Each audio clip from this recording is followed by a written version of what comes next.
Hey guys, Sawyer here, and today I have another After Effects tutorial for you. It's a color correction one, and it's not just color correction, but it's like to set up a whole edit, I guess. How different kinds of edits. I guess this is more like if you ever seen the chilled edits, this would be like that. But yeah, this is the clip right here. I'm gonna show you how to do all of this, how to make it look like this, and I say when you do these kinds of edits, like chill edits, it looks best on COD forward clips. But I guess you could do it on Black Ops or whatever. And here, just show you how it works on other clips. I will show you this one. Let me. Sorry. Here. See, looks pretty good on that one too. So yeah, I'm just gonna delete all this and start from scratch. So you're gonna want to import your clip. Like I said, I recommend COD 4 clips. Just gonna use the one I had in here. Make a new comp, import your clip. So what I do first is that I do the color correction. I do that all in the adjustment layer. So in case I want to use a different clip instead, I don't have to like redo the color correction, all that. So first thing I add on the color correction layer is curves.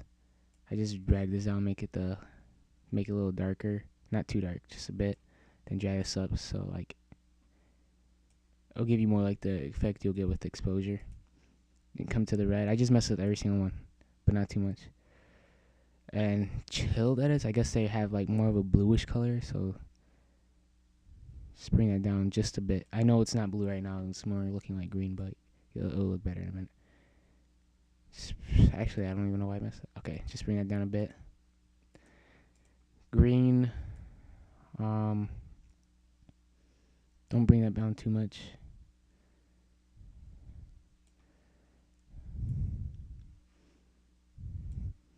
Blue. This one we're gonna be messing with the most. Yeah, we don't want it looking like that. We want it to be like that. Maybe that's too much, but we'll fix out the color balance.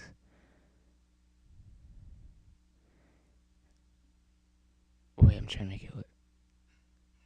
I say that's good. Maybe we want to go back to RGB and just mess with that again. No. Okay. The second thing I add is color balance. And just play around with this till you like that bluish looking color, like this. That looks pretty nice. You can copy these settings I have right here, or you can just mess around with it. We want it to look more blue than green or red, so not that blue obviously, but like more like this. That's red. I won't be messing with these too much, because as you can see, if I do, then it changes color completely. It's good. No. It's thundering outside. You can check the preserve luminosity, but it doesn't make too much of a difference, you see. But I just leave it like that. I just check it. This is what it looks like without the color balance. It looks a bit red, I think. It doesn't change too much, but with the curves altogether, it just completely changes. So another effect I add on the color correction layer is exposure. You don't need to mess with this too much. This is really easy, just simple points. Let's say 0.7. That's good. We're done with that. Then you guys might see that the chill edits, like, they look kind of, I don't know what the word to use is, but it looks more like this. Like, you have a brightness contrast. Let's say 20. Let's add 20. And then this may be a negative, like -5. But no, it's too bright. Let's say 3.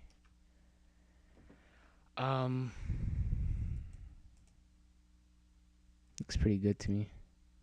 Didn't look as good as when I first started, but whatever. I think we're pretty much done with the color correction layer. Maybe I want to try to make it look a little bit more blue.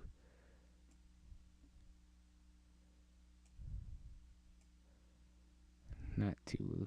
I don't know if that made a difference, but whatever. See, without brightness, contrast, without exposure, color balance, curves.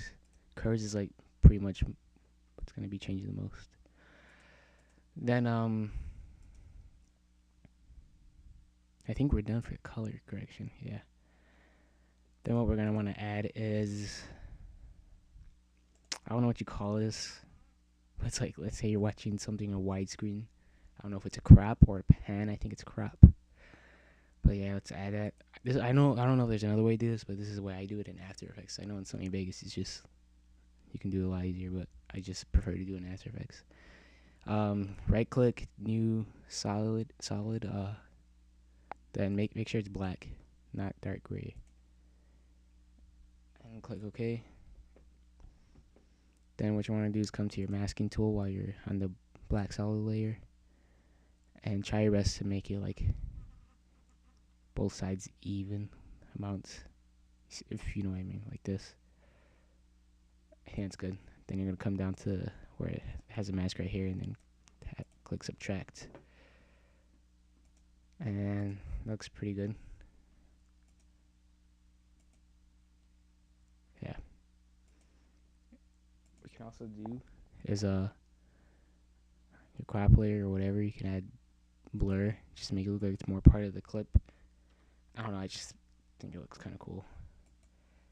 As you can see, but for right now, I don't have it. What else? We can add this thing. I don't know how to say it. It's like vignette. I don't know how to say that. I tried doing it like this, but made it look all completely different. I didn't want that, so I'll just make my own. But for now, I'm gonna turn off this layer so I can see everything. So to make that, I didn't make it in the preview I showed you guys. I forgot about it. But just come up to your masking tool, select the ellipse tool, double click that, and I messed up because I have it as a shape. Okay, let me fix that. Masking tool, ellipse tool,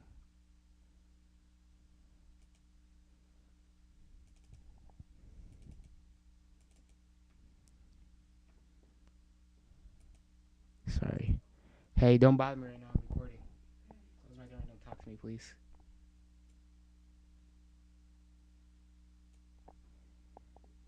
New adjustment layer. Rename it to vignette. I don't know how to spell that. Ignett. You don't have to spell it. I just like to be organized. But yeah. Double click that, your ellipse tool, and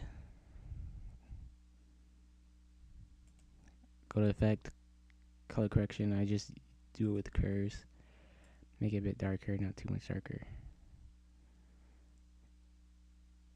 Say about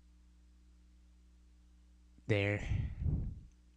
Click right here, subtract, and we have that, but it doesn't look too great. So go back to the layer, mask, feather, MF. Bring that up. It doesn't look too noticeable now. Yeah, it looks pretty good. I think so. Maybe you want to bring this down more so it's more noticeable. If you want to make it bigger, then just click that, hold shift, drag it out. Oh my god, I'm on the wrong. Sorry. Click that, hold shift, like that. Yeah, it looks pretty good. You can add a blur to that. I'll show you what it looks like.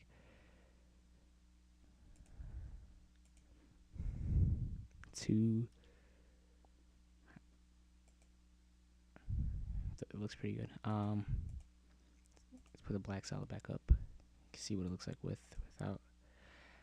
Then depth of field. I made a tutorial on that. It's pretty much the same thing. new adjustment layer. I just like to do things on separate layers.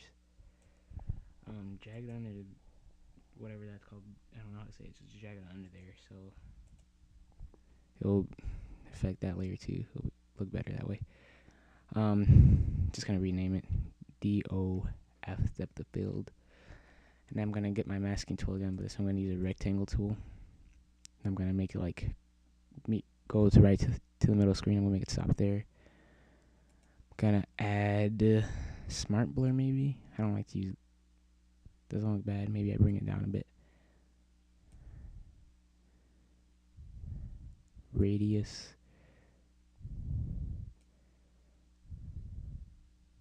No, it just looks weird, so bring that just up a bit.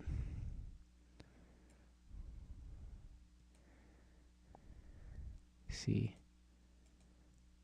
But I want it to be a bit noticeable, so I'm gonna just use Gaussian blur, whatever it's called. Just make it 3 maybe. Maybe 2.5.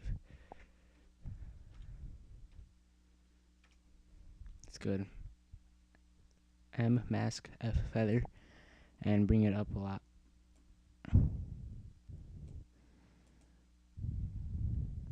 Looks pretty good. See.